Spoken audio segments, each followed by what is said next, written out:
예, 문의 주신 그 환자분 같은 경우 이제 증상을 종합을 해보면 신체적인 증상이 아주 이제 심하게 철심을 박을 정도로 수술을 할 정도로 아주 심한 사고가 나셨고, 또 그때의 충격으로 인한 정신적인 스트레스, 외상후 스트레스 장애죠. 일종의 교통사고 스트레스 장애로 이제 고생을 하시고 계십니다. 최근에 이제 아는 분들은 아시고 모르는 분들은 모르시는 것 중에 하나가 한의원에서 교통사고를 치료하는 거에 대해서입니다. 그 환자분들이 얼핏 생각하기에 교통사고도 한의원에서 치료해? 라고 궁금증을 갖는데, 또 교통사고에서 그 교통사고를 한의원에서 치료하셨던 분들은 또 이렇게 나시면 안 되겠지만 교통사고가 조금만 나도 바로 한의원에 찾아오십니다. 그게 왜 그럴까요? 아마 효과 부분이고 만족도겠죠. 우선은 교통사고가 나면 대부분의 경우 초기에는 병원을 많이 가십니다. 병원에 가셔서 이제 검사를 하시겠죠. 뼈가 부러졌는지 수술해야 되는 건 아닌지, 큰 문제 생긴 거는 아닌지 이제 검사를 하게 되는데, 아주 큰 사고가 나서 이제 뭐 시청자분처럼 뭐 뼈가 부러서 수술해야 되거나 이런 경우에 당연히 병원에서 수술을 하고 그에 맞는 치료를 해야 되는 것이 당연합니다. 근데 뭐 그런 분들 많지 않습니까? 사고는 났는데 검사에도 아무런 이상이 없는데 나는 불편합니다. 근데 일반 양목병원에서는 이상이 없다고 하고 그냥 물리치료하고 진통제만 주고, 그런데 나는 여기저기 쑤시고 아프고, 이런 경우 상당히 좀 곤란하지 않습니까? 이럴 때 한의원에 오셔갖고 진료를 받고 치료를 받으면 생각보다도 아주 만족스럽게 치료를 할 수가 있다, 이렇게 볼 수가 있습니다. 교통사고에서 이제 보는 관점은 이제 보통 세 가지가 있는데, 첫 번째는 이제 교통사고 처음 났을 때 이제 통증이 많은 경우죠. 뭐 보통은 이제 목이나 어깨 아프다, 사고 나면 막 이렇게 붙잡고 나오지 않습니까? 목이나 어깨가 아픈 경우, 뭐 허리가 아픈 경우, 또 문제는 내가 평소에 안 좋았던 부분, 내가 뭐 허리가 안 좋았다, 무릎이 안 좋았다, 어깨가 안 좋았다면 그 교통사고로 인해서 내 몸이 흔들리게 되면 검사에서는 안 나오지만 거기에 의한 통증이 스물스물 올라오고 그 통증 때문에 고생하시는 경우들이 많습니다. 그래서 이런 초기의 통증을 제어하는 부분, 그 다음에 교통사고로 인해서 후유증이 좀 많거든요. 교통사고 이후에 치료를 했는데도 내가 사고 나고 나서 거기가 내가 쑤시고 아파. 그 다음에 날씨가 흐리거나 날씨가 추우면 아파. 내가 컨디션이 안 좋으면 아파. 내가 좀 무리하거나 힘든 일을 하면 아파. 이런 부분들이 많이 생깁니다. 이런 부분. 그 다음에 아까 시청자분께서 주신 것처럼 이런 신체적인 통증뿐만 아니라 심리적인 불안감, 이런 부분들이 생기거든요. 이런 부분들은 어디서 치료를 하느냐? 한의원에서 이런 부분에 대해서 원인을 보고 거기에 맞는 치료를 하기 때문에 만족도가 높을 수밖에 없습니다. 자, 아까 세 가지 말씀드렸지 않습니까? 통증, 초기의 통증으로 인해서 심한 경우는 막 여기저기 쑤시고 아프고 밤에 잠을 잘 자기 힘들 정도로 아프고 근육이 뻐근하게 뭉치면서 아프다. 이건 한방에서는 어혈이라고 보죠. 보통 어혈을 푼다. 한의원에서 어혈 치료를 많이 가지 않습니까? 그걸 기체 혈화증이라고 합니다. 그래서 그 어혈을 풀어주는 치료를 하게 됩니다. 그럼 통증이 신속하게 빠른 속도로 싹 가라앉는 걸 느낄 수가 있습니다. 그 다음에 이제 중요한 부분이 이제 후유증이죠.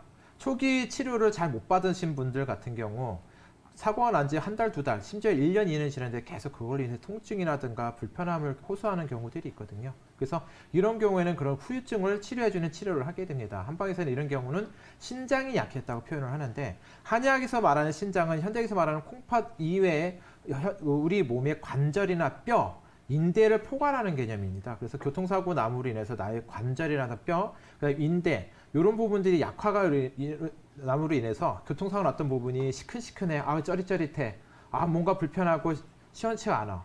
또는 교통사고 나고 나서 몸이 많이 피곤하고 깔아앉아. 예전에 충분히 할 수 있던 일을 너무 힘들어서 못해.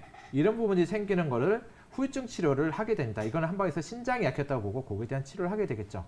그 다음에 아까 말씀드린 것처럼 스트레스, 교통사고라는 큰 사고가 나는 경우에는 담대한 분들은 또 넘어갈 수도 있지만 평소에 좀 마음이 좀 연약했던 분들은 그거에 대해서 놀래가지고 스트레스 장애가 남게 되거든요. 가슴이 두근거리고 깜짝 놀라고 잠도 못 자고 머리가 아프고 어지럽고 뭐 위로 열이 확 올라온다든가 입이 바짝바짝 마른다든가 이런 후유증 장애, 스트레스 장애 증상들이 남게 되거든요. 그러면 그런 부분에 대해서 심리적인 스트레스를 풀어주는 쪽으로 이제 한방 치료를 하게 되면 통증, 후유증, 심리적인 스트레스까지 풀어줄 수 있는 한방에서 교통사고를 치료해서는 아주 만능적인, 물론 수술해야 되는 경우라든가 이런 건 빼고요. 이런 부분에 대해서는 한의원에서 교통사고에 대한 치료가 종합적으로 이루어질 수 있기 때문에 꼭 가까운 한의원에서 한번 치료받아 보시기를 권유하고요. 그 다음 치료 방법은 뭐 여러 가지 있습니다. 아까 말씀드린 것처럼 침치료, 약침치료, 그 다음에 부항을 당연히 하겠죠.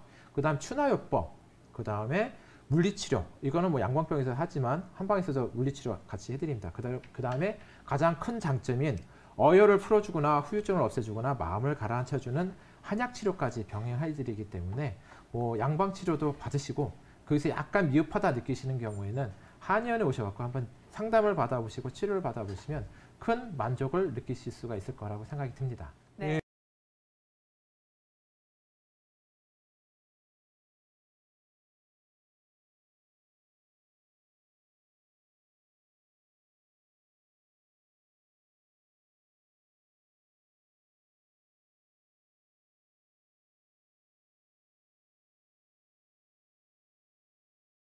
네, 앞에서 잘 설명해 주신 것처럼 일단 교통사고라고 하면 일단 한의학적으로는 우리가 뭐 추락이나 낙상 아니면 타박과 같은 범주로 어혈이라고 하는 관점에서 접근을 일단 하게 됩니다. 근데 사실 우리 동일보건뭐 시절에 뭐 교통사고가 있고 물론 있었죠. 뭐 말에서 떨어진다든지 이제 이런 범주를 이제 보는 건데 사실은 이제 현대의학적으로나 또는 지금의 바이오메카닉적인 그런 관점에서 접근을 해서 살펴보자면은 사실 교통사고 나면은 왕 아나운서님 교통사고 나면은 제일 먼저 어디를 붙잡고 내려오나요, 보통? 허리나 목을 붙잡고 내려오죠. 그렇죠. 보통 그래서 후면 추돌이나 전면 추돌이나 이런 추돌 상황에 따라서 이분이 어디에 손상이 있는지를 우리가 예측을 하고 그거에 맞춰가지고 진료를 많이 하게 되는데요. 사실은 어떤 식의 교통사고가 있든지 간에 일단 충격은 우리 몸에 횡격막으로 모아지는 경향이 있습니다. 일단 충격에 대해서 뭐 평행봉에서 떨어진다든지 아니면 뭐 길에서 넘어졌는데 갑자기 숨이 턱 하니 숨쉬기 힘든 경험 한 번쯤 다 있으실 거예요. 이제 그런 경우들이 횡격막이 갑자기 움직이지 않아서인데요. 교통사고가 났을 때도 그런 경우를 많이 겪게 됩니다. 앞에서 부딪혔든 뒤에서 부딪혔든요. 그래서 목이나 허리 같은 근육이나 이제 인대가 놀라는 경우도 물론 포함하지만 횡격막에 충격이 가가지고 이것 때문에 호흡에 문제가 같이 생긴다든지 또 이것과 연관돼서 자율신경에 이상이 생겨서 감정적인 문제까지 이제 앵커링, 그러니까 감정적인 문제가 서로 연결되는 경우도 우리가 많이 환자들 보게 됩니다.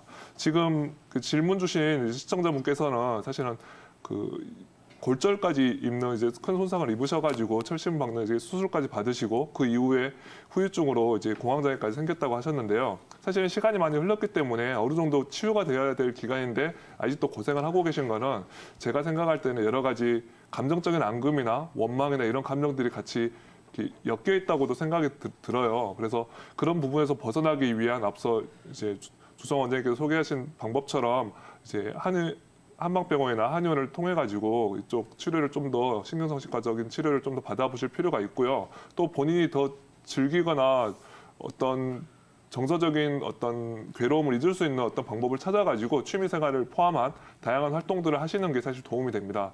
사실 제가 알려드리고 싶은 몇 가지 방법 중에 하나는요.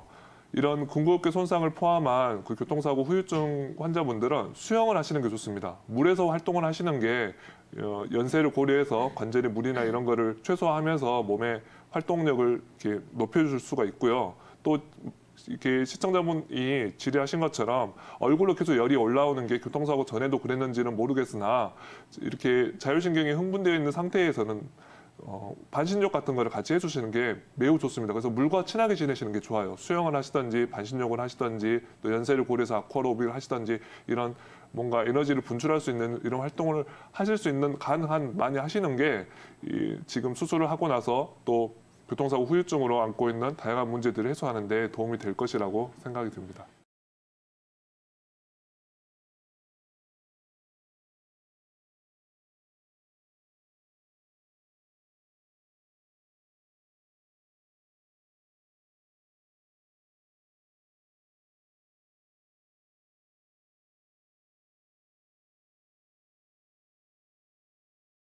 일단 기본적인 어떤 신체에 대한 치료의 경우는 앞서 김진호 원장님께서 대부분 말씀을 해주셨고요. 일반적으로 그냥 단순한 교통사고, 그다음에 그로부터 발생되는 신체적인 후유증의 경우는 한의원에서 이 보험이 적용돼서 적절한 치료를 받으실 수가 있습니다. 그렇기 때문에 굉장히 빠른 속도로 이제 치료 효과를 보실 수가 있는 부분이고요. 이제 제가 추가적으로 더 드리고 싶은 말씀은 이 환자분의 경우처럼 이제 이 큰 교통사고 이후에 정신적인 후유증이 남게 되는 경우, 이것을 이제 이 병명상으로 외상 후 스트레스 장애라고 하거든요. PTSD라고 줄여서 말을 하는데, 이 외상 후 스트레스 장애의 경우는 환자분들이 일반적으로 이 사고 시에 겪었던 어떤 정신적인 충격 혹은 이 상황에 대한 기억들이 정상적으로 제거가 되지 않아서 지속적으로 계속 영향을 주는 경우를 이야기를 합니다. 보통의 경우 한 달에서 6개월 이내 그 기억이 점차 제거가 돼서 그로 인한 어떤 후유증들이 남지 않아야 이제 정상적으로 회복이 됐다고 이야기를 하는데, 이 경우처럼 이제 지속적으로 그 교통사고에 대한 기억과 그때 발생한 어떤 흥분 상태가 가라앉지 않게 되는 것을 이제 이 외상후 스트레스 장애라고 하고 적절한 치료가 필요하다고 볼 수가 있습니다. 그래서 이 환자분의 경우는 초점이 되는 게 1차적으로 그 교통사고 충격 기억을 지우는 거다, 이렇게 말씀을 드릴 수가 있고요. 이건 신경정신과 병원이나 한의원에서 모두 이러한 어떤 충격 사고로 인한 충격적인 기억들을 제거하는 방법들을 통해서 치료를 하는 이 방법들이 다 마련이 되어 있습니다. 이제 대표적인 건 병원에서 하는 거 EMDR이라고 부르는 방법인데, 이 경우는 이제 불빛이 이렇게 좌우로 왔다 갔다 하는 거를 따라가면서 그 기억을 제거를 하는 방법이고요. 한의원에서 주로 치료하는 방법은 이 피부를 가볍게 두드려서 규칙적인 신호를 유발해서 기억을 제거하는 EFT라는 방법인데, 그런 방법들을 활용해 보시면 이제 좀 더 그 기억이 제거돼서 회복하는데 좀 더 도움이 되니까 가까운 혹은 이런 부분을 전문적으로 하는 한의원을 참고를 해보시면 좋을 것 같고요. 이 환자분의 경우에 신체적인 증상에서 또 다른 특이점이, 이 보통 교통사고 난 이후에 이 사고에 대한 기억이 학습이 돼 있는 경우 신경이 굉장히 흥분 상태가 계속 유지가 되고 있는 것을 볼 수가 있습니다. 이 환자분의 경우도 자율신경이 다소 실조된 모습을 보여주고, 특히나 교감신경이 굉장히 항진되어 있는 모습을 나타내고 있는데요. 교감신경이 항진되면 일반적으로 가슴이 두근거리고 숨쉬기가 되게 답답해지고 목이 타들어가는 증상, 혹은 입이 마르는 증상, 그다음에 열이 머리 위로 치받고 얼굴이 붉어지거나 머리가 아프고 어지러운 등의 증상들을 나타내게 되는데, 이 환자분이 이 말씀하신 내용이 아주 전형적인 교감신경 흥분 양상을 나타내고 있기 때문에 치료나 관리의 초점이 교감신경이 전반적으로 흥분 상태가 가라앉도록 여러 가지 조치를 취하는 게 필요하다고 생각이 됩니다. 그리고 이 교감신경이 안정이 되도록 하려면 아울러서 우리 몸의 어떤 이완된 이 양상을 다루게 되는 부교감 신경도 활성화를 시켜야 되기 때문에 그에 대해서 적절한 이제 관리가 필요하다고 보여지고요. 그다음에 이렇게 열이 치받아 위로 치솟아 오르는 듯한 모습을 이제 환자분들이 호소하실 때, 이걸 한의학에서는 상열하한 혹은 이제 심열이라고 표현을 합니다. 포괄적으로 스트레스로 인해서 이 상기가 되는 양상을 나타내는데요. 이런 경우에는 흥분 상태를 깔아앉힌 것뿐만이 아니라 이제 한의학에서는 제일 중요하게 보는 게 배와 이 상복부와 하복부가 따뜻해져서 이 전체적인 기운이 어떻게 아래쪽으로 수렴되도록 만들어주는 걸 치료의 초점으로 보거든요. 그래서 그런 부분이 생활습관상에 좀 더 고려가 돼야 되지 않을까 생각이 들고요. 그렇게 하기 위해서는 늘 배를 따뜻하게 하는 습관, 그다음에 손발을 따뜻하게 하고 손발 자주 주무르고, 이렇게 해서 긴장을 완화시키는 습관 등이 보조적으로 좀 더 이제 환자분께서 더 적용을 해야 되지 않을까, 그렇게 생각이 듭니다. 안녕하세요, 시청자님.